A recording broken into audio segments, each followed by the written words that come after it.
Absolutely, yeah. And to have been there to cover such a glorious era. I mean, as great as the book is, someone like myself, it's very hard to not read your book and not come away kind of depressed in a way, because as you say in your book, and as you know, I mean, that great era is never coming back. It really is quite heartbreaking in a way. You got it right on the money, and I would say something about that too. Remember, the world changes, and at the risk of sounding like an old fart, which I am, I think the indication is sort of an oblique point. But when I told the story about Lou Duva and the fighter, who wasn't a heavyweight, but Lou Duva and his fighters coming out to fight at the Garden. Right. And the music comes on, and Duva says, "Let's go." And the fighter says, "I ain't going." And Duva says, "What do you mean you're not going?" "I ain't going. It's not my music." Yeah. And Duva turns to me and says, "Can you believe this shit? I mean, can you see Joe Louis standing there saying, I ain't going to fight, it's not my music?" Oh, yeah. Yeah. And that's what I pointed. I watched the fight the other night with the English middleweight.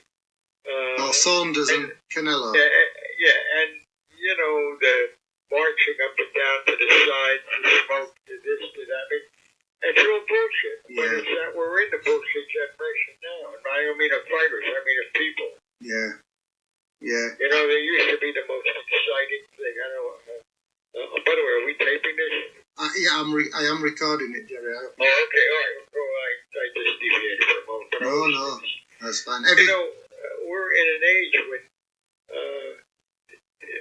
the pomp and circumstances are more important than the event or the subject. That's how we had Donald Trump. Yeah. It's just the more you think of it, and that's what's happened to boxing with who wants to see this? To me, look, I covered everything.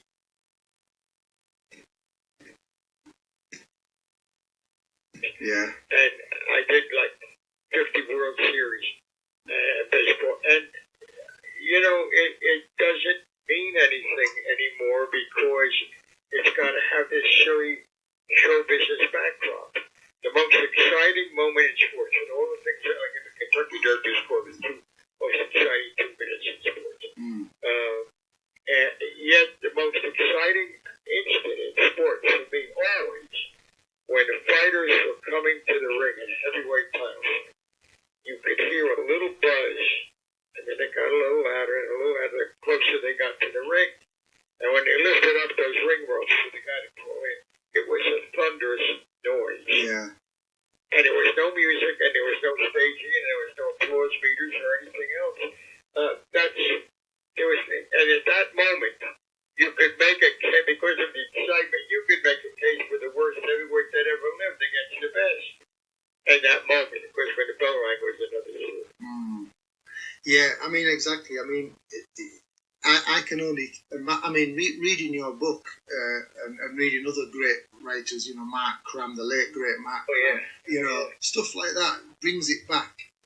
I mean, not brings it back, but brings it to me as a younger guy. But I can only imagine how special it must be. No, well, you'll never see it. No, that's what I was going to ask you. You got to remember when a heavyweight title was contested in those days, when I was much younger. They went to training camp for 6 months. Yeah. We went with them for off and on, back and forth. Yeah. So the fight, you read the fight, but most newspapers here, England, London, treats it with much more respect than we do now. Very few newspapers have boxing writers, and as a result, the guy who covers it doesn't know what the hell he's saying, and that cheats the reader. Who, if he's there, he wouldn't know what he was saying anyway. I mean, obviously, for someone like myself that's much younger, it's hard to grasp. But for someone like you, Jerry, that's been through all that, do you get depressed and down yourself that this great, like you said, that once there were giants, I mean, it's not coming back? I mean, how do you feel about that? I mean, is it? Well, I feel that someone else is going to be cheated. How many more heavyweight fights am I going to be around for? But the sport has, but again, the sport has cheapened itself with all this bullshit stuff, with all these and the whole act of promotion is different now than it was. When I was a young guy, I mean, I was born and raised in Newark, New Jersey, largest city in the state, a factory town, total blue collar town. My father was a blue collar guy, and we had a fight club. We had boxing 52 weeks a year, professional boxing. We had 4 different arenas. And the point I'm trying to make is that you had a fight in Newark before you could fight in the Garden if you were an Eastern fighter. Right. I mean, that's you had to earn the Garden. Yeah. Now, I listened last night. There was a title fight, and one guy had 14 fights, and one guy had 4 fights, and it doesn't add up. You know, it doesn't add up. Guys used to fight. Look, there were guys. I remember Lewis and Walcott fought 4 times, and Walcott only won once, but he earned that fight because all the fights were close, and then he won on the 4th try, and yes, with Charles, people didn't want to fight Walcott again, but we had so many fighters who could fight. We had guys who never fought for the title. And again, we had a problem in this country. You have it too, but you don't. Sometimes you say you don't. There's a race problem, and you don't have it to the extent that we have. I don't think. I hope not. But we had guys who were black and who were great and never got a chance to fight for the title. Yeah, I mean that's sorry to cut in, Jerry, but that's another fascinating. You going back to it is, but again, I know you're recording. Can you stop there? Because my doorbell's ringing. Right, I'll pause there. Oh, yeah, thank you. I'll be right back. Okay.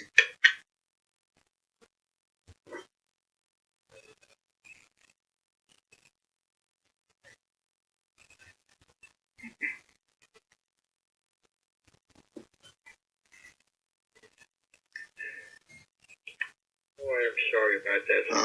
That's fine, sir. That's fine. Just to get this out of the way, because I find it quite boring myself. Because I'd much rather speak with this, someone like yourself about the glory days. But just to get it out of the way, because for the publication. But the Fury Joshua fight still's not over the line. I mean, it's such a joke. I was going to say what fight. Yeah, it's still a. When I see it, I'll believe it. Exactly. Yeah, that's it. Yeah. As far as the fight goes, it's a good fight. Yeah. And it has the prominent. Somebody over there asked me a while back, could this be Ali and Frazier? No way. And I said, did they ask you that? Objections or something. Oh, sorry, because it can't be. No. But again, you've been starved so much for a heavyweight championship fight. Yeah, it's big. Yeah. That it has its proper place in England. Or I don't know. Is it proper to say England or Great Britain? Well, I guess either way, but. All right. Yeah. Okay. it has its proper place there. Yeah. But it's no Ali Frazier. No way. You got the virus there. What I was going to say was. But that's where it stays. In other words, it doesn't become a huge match in the Emirates. Right. It doesn't. For your television fans, it does. But it's not the same thing. Right. And it's a homegrown rivalry, and there are very few. And it's one that I think it's a shame that the British people can't get the savor. But I suspect that. It'll wind up in England anyway. It'll wind up in the flow if the virus abates over there. Yeah. Because you can still get the seats, right? You can get Weber's huge, isn't it? Yeah, absolutely. Yeah. But like you so say. I mean, I hate to see it taken out. Look, it's a money game, and these guys bleed for it, and fans don't bleed. So where they can get the most money, I understand. But I really. But in a way, what would it do for them if the fight? What would it do for boxing in England, Great Britain, if the fight were there?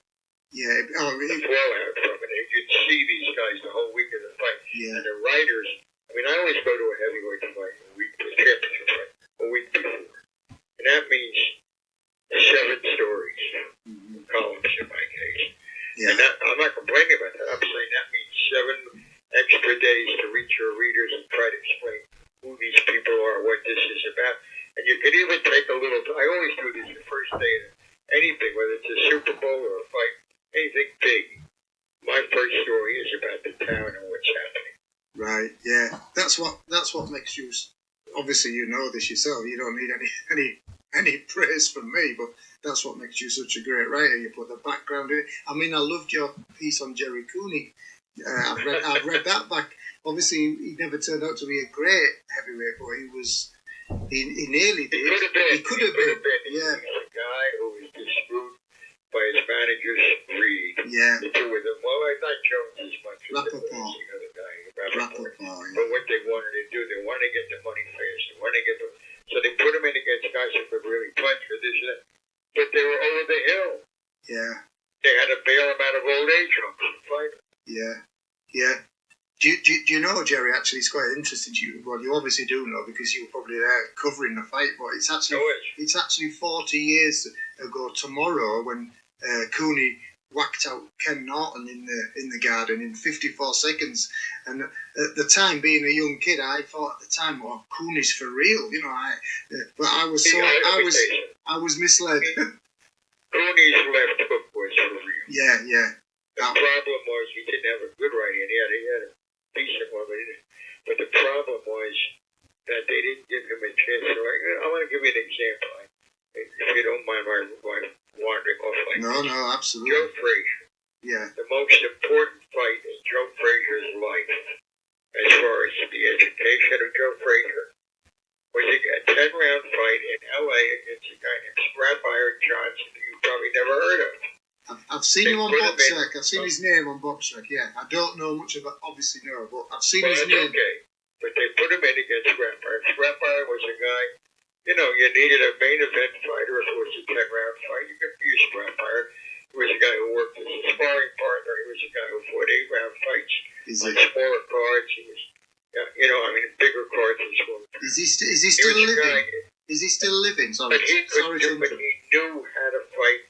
And the thing was, Yank Dorp, who was then the manager, he was still alive, knew he could punch. Right. And the idea was put him in with this guy who could rough him up and who could show him things he hadn't seen before and let him learn during the 10 rounds. And that's what happened. Joe, it was very instructive. He was, in those days, Joe was knocking everybody out. Yeah. Couldn't knock Scott Johnson out. Right. So that's how you learn. Tony never got that. He was cheated out of that education. Yeah, yeah. Is that because of the management, the guys he had? Yeah, they want to make the money quick. Yeah, and obviously he got it with a Holmes fight.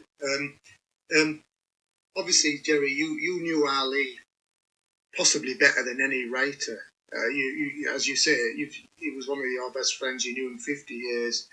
He was truly. He's just one of my heroes. I'd love to have met him or seen him fight or anything like that. My first memory is watching an Ali fight on TV, but that's beside the point. But you spent 50 years with the man.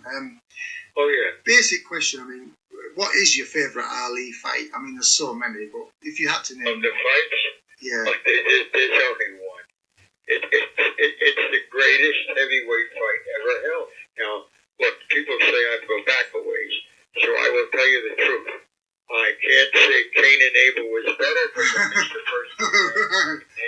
My camel died on the way.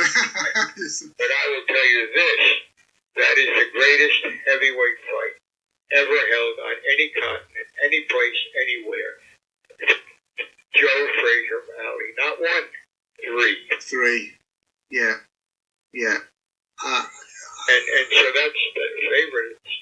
I'll tell you, at the end of it, Jerry Lister used to work, I think, for one of Murdoch's papers in England, and then he became he became the sports editor at the New York Post. Jerry and I traveled together a lot. We're sitting side by side at the fight, and in the 10th round, I said, Jerry, they would have stopped this fight. He said, what do you mean? I said, they would have stopped stop it and tell them they both won and send them home. Because there's going to be no loser in this fight. Yeah. And there was no loser. You know who decided that fight? God. Yeah. Because of the anatomy of Joe Frazier. Yeah. Joe Frazier always had a fight in the crouch because of that. And Ali did a job with the jab in the late rounds, and he had to straighten up the fight. Then he had no chance to win my fight. On the other hand, I'll tell you how close I put it. I don't pay much attention to judges' scorecards. I don't. Yeah. One of the reasons is sometimes they don't see the body blows. There's a lot of reasons. And we've had occasions, more than a couple, when judges have been influenced with body blows. So, and I'm not saying they're all corrupt or anything like that, but I trust myself. And going into the last round of the Ali Frazier 3 fight, I had Ali ahead by a point. That means if Frazier wins a round, it's a draw. If Frazier knocks him down, Frazier wins the fight. But there was no 15th round. Wow, you had it that close. I had absolutely. Yeah. I mean, it was like looking at a financial graph, up and down, up and down. Yeah. Now he's up, now he's down. Frazier's up, Frazier's down. It went that way from the third round on. Yeah. In the beginning, he could have been knocked out, but I will tell you something. Probably your folks don't know, your readers don't know. Ali always spoke in the ring. We always argued about it. He said, "Why do you do that? Why do you write that? I don't talk in the ring. I don't care." I said, "You don't know what the hell you're saying. You know what you're doing." And I was right. Yeah. I heard him. And so now he's going to fight. He's in the middle of this fight, and they bring in George Beck, a great middleweight, to help train Frazier. Because I used to joke with Frazier, if your right shoelace falls open, you're going to trip and fall because you can't tie anything with your right hand. You got no right hand. They brought in Ben to teach him to throw a right hand. And Eddie Fletcher, who was then the trainer, said, "I don't care if it's a pity pat hand. I don't care if it's mission. I want Ali, who thinks about everything, which he did, to know there's a right hand in the game now." Right. So Frazier was getting close to getting, he could have been knocked out in the third round. And all of a sudden, Joe hits him with the right hand. Ali screams at him, "You're old man, you can't do that. You got the right hand, you got the right hand." And then he hits him again with another one. He says, "Go ask Georgie that." They're yelling at each other in the ring. You heard it. You heard that there, ringside. Yeah. Wow, that's awesome. The first round they had a conversation. Now the surprise was I did not hear it. Joe Frazier told me it, and Joe Frazier never lied. No. And after Ali got knocked, remember he got knocked down, so he had no chance at all to win the scorecards. In the first fight, yeah. He needed to win that round, and he got knocked down. Yeah. Anyway, Ali immediately went on television and won the fight now. "Oh, look at him. He's in the hospital. I'm here. Look how pretty my face is. I won a political decision. You learned what the black man winner." So I said, "Geez, there were 2 black men in that fight." Yeah. I made half of the world forget that. So I said, "Let me go down to Philadelphia anyway. See what Joe thinks of that." I go down and walk in the gym, and there is a floor-to-ceiling photograph of blow-up. Ali's on his ass, and Joe's walking through his corner. Oh, the Neil Leifer photo. Yeah. Yeah. Well, yeah. He's walking away, and Joe's down. Wow. So, sorry, Ali's down. Yeah. Yeah. So now, Joe says, I'll tell you about this fight, but let's go get some lunch." So we go to pick up some sandwiches. We stay in front of this neighborhood deli. 3 little black kids come running down the street screaming, "Joe Frazier, Joe Frazier." Well, he likes that. He goes, gets in the car, he brings back some 3 autograph pictures he's going to give them. And he says to them, "Well, listen, you go to school, get smart, you won't have to do what I do for a living," and blah, blah, blah. And then one kid looks at him and says, "My daddy says that Muhammad Ali was drugged." Frazier got so mad. Wow. It's down on his knees. I know what he's going to do. And And he said to this kid, you go home, you tell your daddy he's absolutely right. He was drugged. I drug him with this left hook. And he throws the left hook in the air, and the kids run away. And he turns to me and makes the most prophetic statement I've ever heard any athlete make, because it was true to the period at the end of his sentence. He said, "Saw the fight. What I got to do? You know who won? What the hell I got to do to get out of that man's shadow?" Wow, and he never did. That's absolutely amazing. Along with Larry Holmes, neither one of them ever got out of that shadow. Ali was so huge. Well, it was Ali. You know, that was the thing. He couldn't be. Too many guys try to imitate. You couldn't. Ali was Ali. What he did was natural. Yeah. What he fought was natural. Was he the greatest heavyweight I ever saw? No, he was not. You say no? No, but the greatest heavyweight I ever saw was Joe Louis. You say right, yeah. But on the other hand, was he the best puncher among the heavyweights I saw? Of course not. No. Foreman. Louis again. Liston, Foreman, those guys yeah. knocked balls there. And you seen a them guy by all. the name of Cleveland Williams, who you never heard of, almost knocked Liston out of the ring. Yeah. But Ali was the smartest fighter. I would call it boxing IQ, if that makes sense. Yeah. And he was something else. He was, he knew what he took him around, but he always knew what he was going to do. That goes back to smarts again. His hands were the fastest of the heavyweights by far. Yeah. And his jab, the jab was important. His jab could cut you, distract you, wear you down. But Liston and Foreman, their jab could knock you out. And I saw Foreman knock out Ken Norton with a jab in Venezuela. You were there, yeah.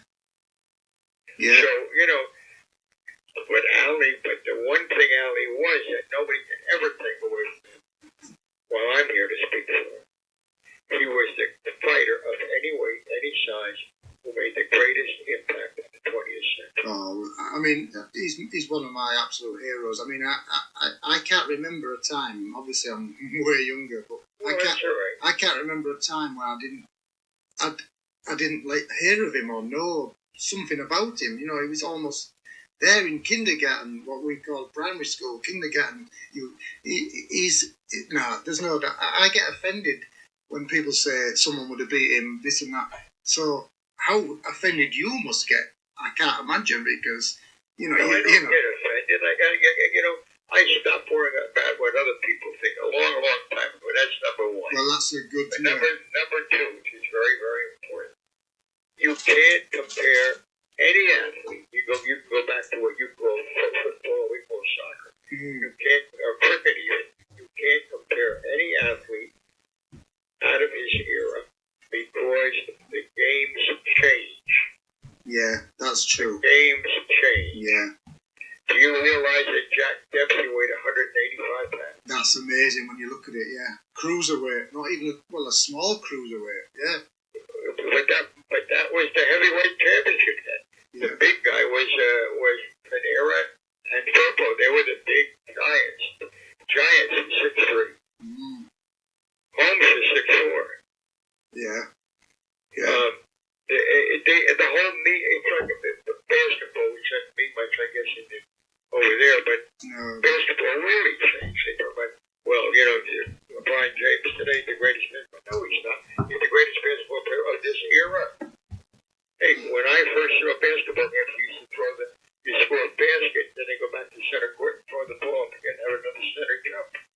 Everything changes. I'm 5'7". I played basketball. It's hard for people it's hard for people to believe when they look at me. But the fact is, because it was played under the rim then. Right. Follow me? No jumps. I couldn't jump. And so how am I going to compare a guy in that era with the guys in the era of the dunk? Every sport changes. Baseball, I guess you don't pay much attention with baseball again.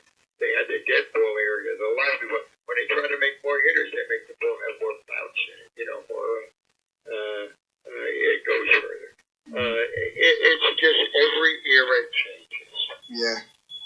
Forgive me. That's when I met him. 12. Really? Yeah, Gus introduced me to him. He had gotten custody up in upstate New York. And did you think it was going to be anything? I mean, obviously, I didn't know. hard to say. You know, guys, I got to say two things about Gus D'Amato. Yeah. Outside of maybe 3 or 4 guys, trainers, he knew more, and they didn't know more, but they knew as much. He knew more about boxing than anybody who ever trained a fighter. Really? He was also half man. Yeah. He was nuts. Yeah. I've read things about the guy. He believed people were trying to kill him. He believed, you know. Well, you've got a beautiful line in your book. He cloaked himself in an impregnable cloak of paranoia.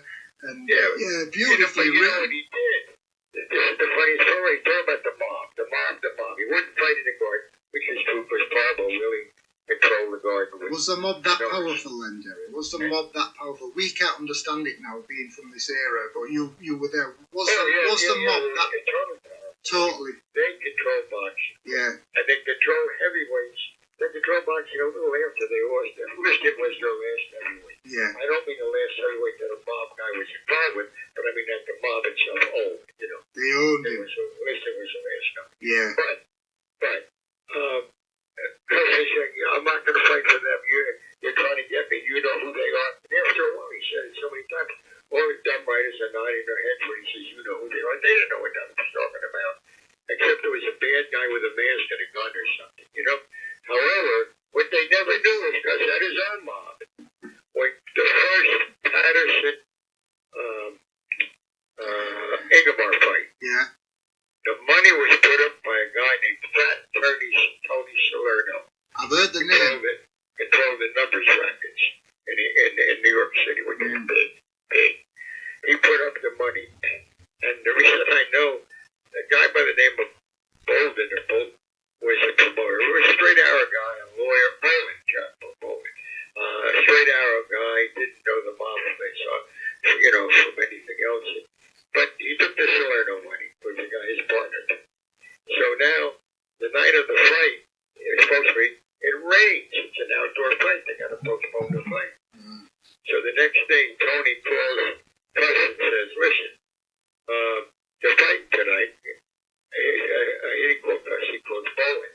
They're fighting tonight. And Bowen says, well, I got to look at the weather. You don't have to look enough. Put them in fucking rowboats. I'm losing too much money. And so, but all the while, he was in bed with this guy. But he was fighting the mob and the guard. I mean, look, I learned a long time ago at my age. Even in my marriage, I got to look twice sometimes, which is why we've been married 45 years. But the point is, nothing is quite the way it seems. Right. In life. Yeah. That doesn't mean it's bad, but it may be different than what you take it to be. Yeah. Sometimes your own eyes lie to you. Well, you've certainly got the wisdom, Jerry. I've just got 2 more questions. Sure, you got as many as you want. I ain't going anywhere. Well, I really appreciate it. I mean, I feel I could speak to you. You could teach me all day. I mean, it's just, it's like I say, it's an honour. There's nobody left like you, the guys that covered it. Mark Cram passed away. His son, Mark Cram Jr., wrote a good book about Fraser. Have you read that? He's good. Yeah. Have you read that? That's a good book. This is a question that often gets bandied around, but Ring Magazine, I think, started it after Ali passed away.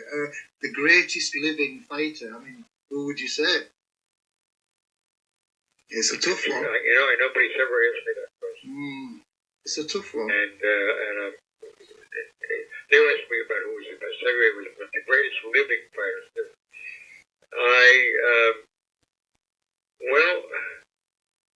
If you go by past records, you have to take Mayweather. Yeah. You have to take Pacquiao. Yeah. Because I think the Pacquiao fights Mayweather 2 years earlier, he knocks him out. Yeah. So, you can't plan fighters at their peak. And the Mayweather people knew what they were doing by not fighting for those 2 years. Yeah, exactly, yeah. But they're both living, and they're both... As a matter of fact, Pacquiao is still looking for a fight. He can't run for president of the Philippines until he's 45. And he thinks that by continuing to fight, Now, by the way, we haven't named this book yet.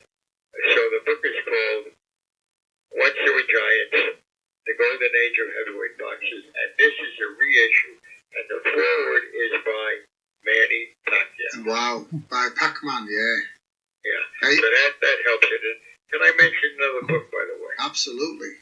Well, I mention it because this is the one I'm most proud of. I've done 16 books, and I'm prouder of it than any book I ever wrote. Right. It was my first, last, and only novel, which I wrote at age 90. Right.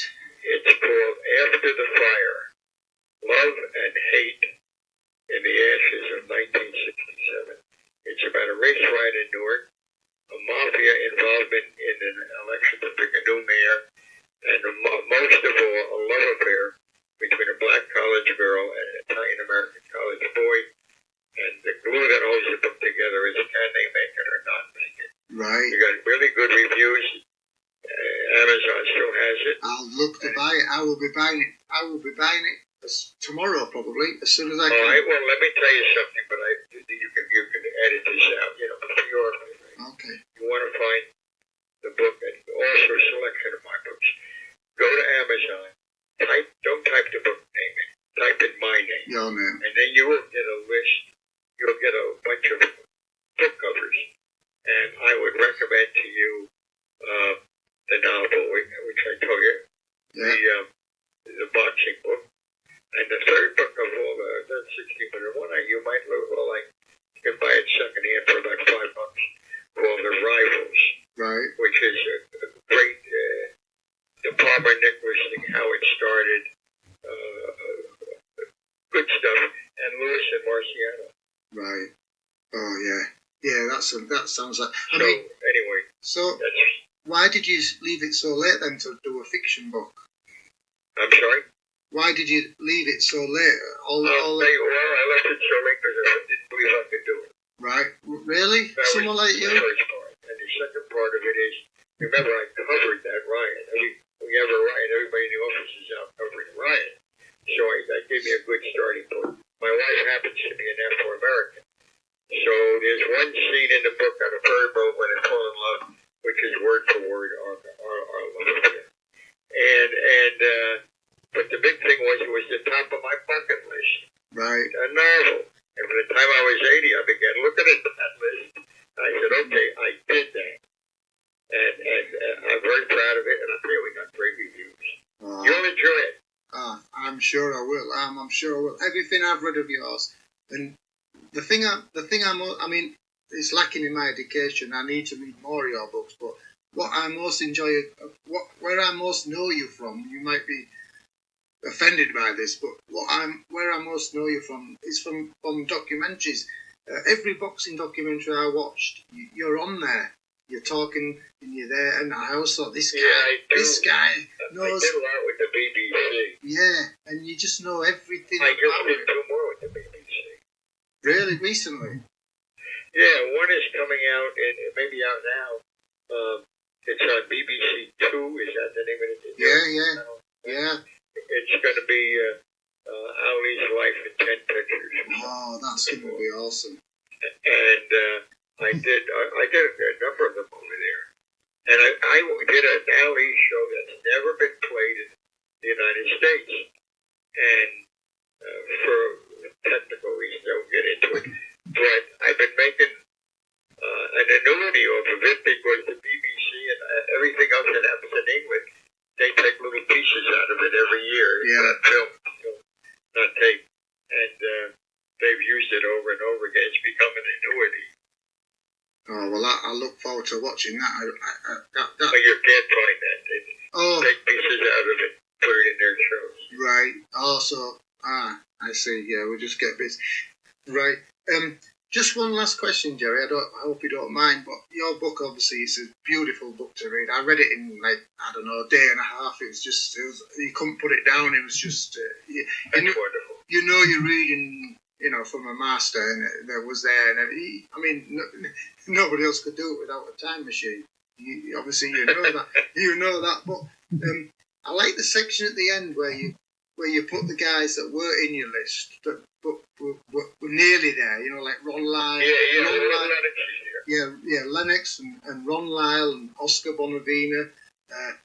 I just wondered why you didn't put Jimmy Young in. I don't know if you never rated Jimmy Young, but I always thought Jimmy Young was because he beat Foreman, didn't he? And he had a good. Jimmy Young belonged in the book because nobody wanted to fight Jimmy Young. Yeah. He's in the book. Yeah. If you read about Norton, how Norton got the title and. Yeah, what do you call it? Yeah, they gave him the belt. And then elimination. Yeah, elimination. With fights, so here's the greatest trivia question in the world. You can answer fans on the radio. Who is the only heavyweight champion who never won a heavyweight championship fight? Yeah, you're right. It's Kenny Norton. Yep, because the first time he had to defend, he lost. Yeah. And he got it by diploma, I'd say. Yeah. But of course, you were at the Norton Holmes fight, and it's probably one of the great top 5 greatest heavyweight fights ever. Well, I don't know about the whole fight, but the 15th, I would say yeah. the best single heavyweight round. Yeah. For one reason. Holmes was hit on his right bicep. It was hurt his right, the muscle on his right bicep. Left bicep. Yeah, the quotes. I helped get him together with a therapist. With a doctor, who was working on me. Yeah. And the therapist got him where he could fight. And he said, if you get hit on that bicep, you can't use it. You won't be able to use it. Yeah. And he got hit on it about the 10th round when he was ahead. And Norton caught up, and on my scorecard, they were dead even when they went to the last round. Wow. And in the beginning of the round, Norton hurt him. And he said, well, the hell with it. And he used that left hand of his, and he almost knocked Eddie out. Yeah. And that round was great because he had to come back and win the second half of the round to win the round and win the fight. It's a great round. Is that the best round, perhaps, heavyweight? Best heavyweight, but not the best round. Oh. What would you say that was, Jerry? Hagler, the best round of all. Hagler and Hearn. Yeah. You were there for that?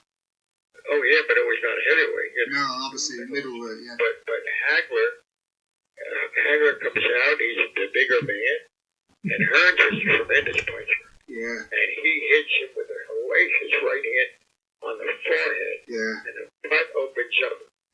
It's one of the most dangerous cuts you can have. Because unlike the cut Liston had against Ali, it was not under the eye where it ran down the cheek. The blood was running into the eye. And Hagler fought back. He took that punch, he didn't back up an inch, and they stood there toe-to-toe and fought. And when the round ended, my boxing writer said to me, who did you give the round to? And I said, who did I give it to? I gave the fight. I said, the round goes to Hearns, the fight goes to Hagler. He said, how can you say that? Because he took the best right hand in his entire life, and the guy didn't move back 3 inches. Yeah. And Hagler knows it. Yeah.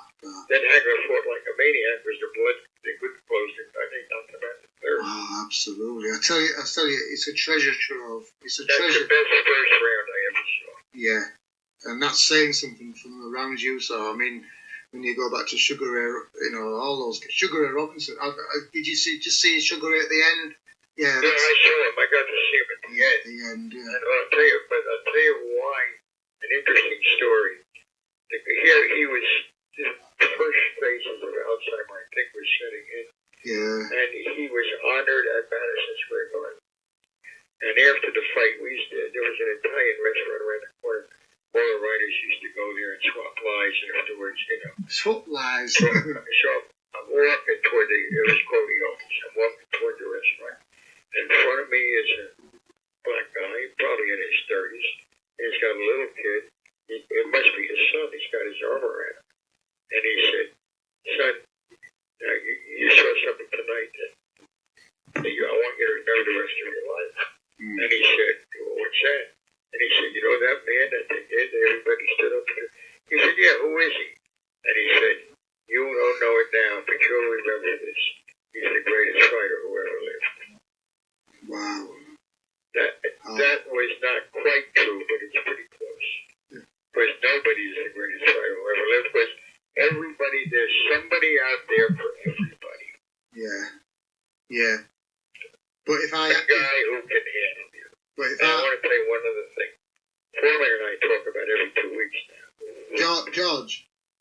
And George said to me, "You're always talking and writing. Styles make fights." Well, I'm going to tell you something. I'm going to prove you're right because you don't know why. I can fight Ali 100 times and he's going to beat me 99. I can fight Joe Frazier 100 times. I'll knock him out 100 times. Yeah. But those who get in the ring, and it's life and death. Why is that? The answer is style. Yeah. And the truth of the whole mystery to unravel, the whole key to the mystery of Frazier and Ali and why they fought such great fights is they always fought for the territorial imperialism. They always fought for the geography of the ring. Frazier wanted the ring to be 9 feet. Ali wanted the ring to be 9 miles. Yeah. And if Frazier could take command and throw him toward the ropes, he could win. And if Ali could move and make Frazier dizzy and use the entire ring, he would win. Yeah. And nobody really ever won it clearly. It went up and down, up and down. Yeah, and as you've said, they never settled that rivalry, really. They were even Stevens right to the end, as you've they said. are today, as far as I'm concerned. Yeah. Anatomy, who knows if he cut the gloves off? I know Joe couldn't see much, but one left hook and who knows? Yeah. So I don't think it's ever been settled. Yeah. And as I said, as I wrote that night under the deadline pressure. And you could only do a column, is that right? You could only do a column, that's all they allowed you. Which paper was it for? I still do it. It's the Starlight newspaper in New Jersey. Right, and that's all they wanted. They didn't want a big feature. I can't understand that. They just... I couldn't do anything. I know. I wrote my column. They even sent a writer. A reporter. They sent me to do it in my column. Yeah. And I remember very well. I said, Joe Frazier and Muhammad Ali did not fight for the WBC championship last night. Right. Nor did they fight for the championship of the entire planet. Right. They could have fought on a melting ice floe in a telephone booth. That's how little room they needed because they were fighting for something more important. They were fighting for the championship of each other, and that has yet to be settled. That's absolutely golden. That's exactly what it was. It was those two guys, wasn't it? There was nothing. It wasn't. They could have fought in an alley. I mean, and Frazier was willing to at one point. Yeah. But it's a fact. They made it. You know why it was so great? Each guy had the ability, because of style and determination, to make the other guy a little bit better if he wanted to stay in the ring. Oh God! I tell you what. I can't put it into words what you do, but that rivalry was just something. There's never going to be anything like that again, is there? That's heartbreaking. Because you got to also remember, the whole country was divided along political lines. They deputized them as pro-Vietnam War and anti-Vietnam War. The people deputized. They didn't feel that way. And Ali didn't want to go to war because he did feel the way. He was in the middle of a surge of black pride, and he felt it was a useless war for black people. And Frazier felt if he had to go, he would have gone because he loved America. Not that Ali did. And as a result, but listen, 6 months before that fight took place in Madison Square Garden, the first fight. Yeah, 71. Hard hats, construction workers were fighting in the street at Times Square, New York, with hippies. What was the police there? Yeah, the police were there, but they were overwhelmed. They were just fighting because of Vietnam. They were fighting with pipes and baseball bats. Because of Vietnam. Over Vietnam. God. That was something that it took a long time for that to go away. Yeah, we don't really fully understand it. Even to this day, I don't believe we truly understand the ramifications of that. I understand that we didn't need to be there. That's how I was. Well, that's it. Yeah. And I was in Korea. You served. So I knew. But this false patriotism. That doesn't mean it was terrible. Those guys came home. People spit at them and all that. And all they did was risk their lives. I mean, doesn't matter whether the war is just or unjust.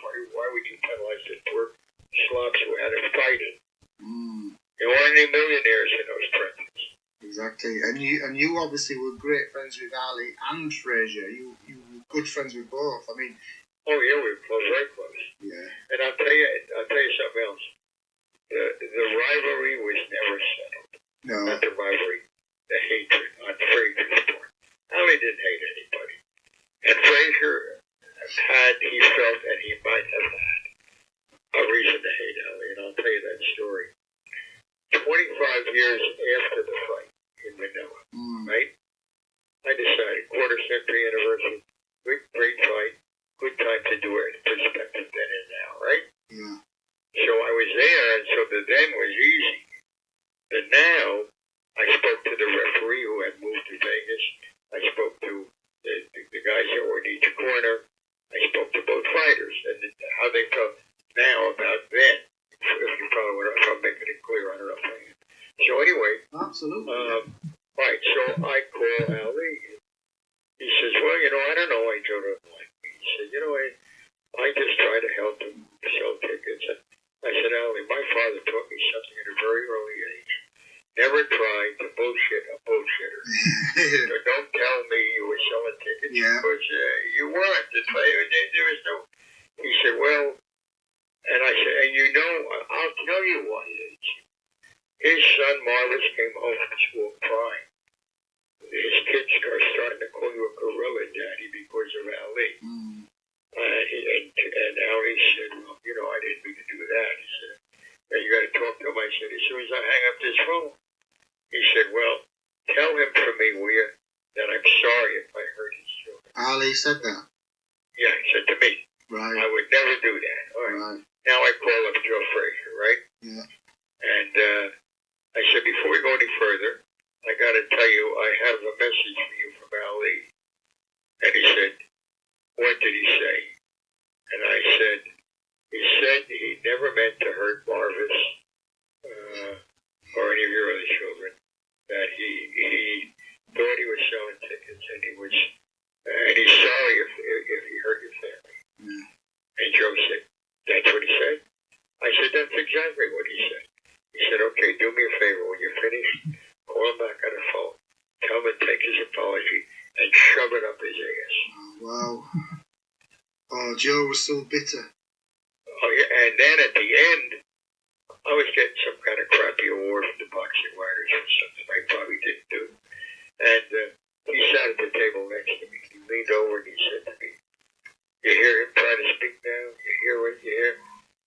This is judgment from a higher force on what he did to me with my family." Wow. Well, Ali didn't mean to do it.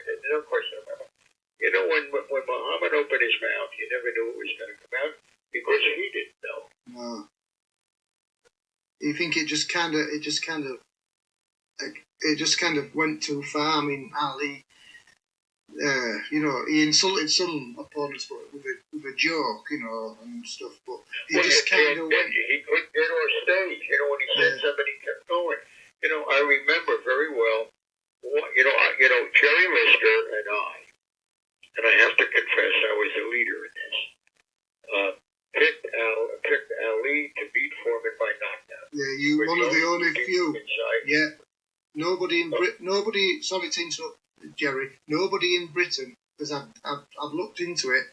Yeah. There might be one guy that claims to have picked Ali, but I don't think he did. But really, nobody did. Really. Not only did we pick him, we picked him by knockdown. And I'm going to tell you why. That's amazing. Because you knew the guy. You knew what no, but I knew something else. Ali, most people didn't know for much of his late career, had arthritis in both hands. Really? And if you look back, you see how few guys, good guys, I don't mind talking about Richard Dunn or whatever, but I mean good fighters. Yeah. Richard Dunn wasn't very good, was he? No, even though he was a British guy. He was a good guy. He wasn't a good fighter.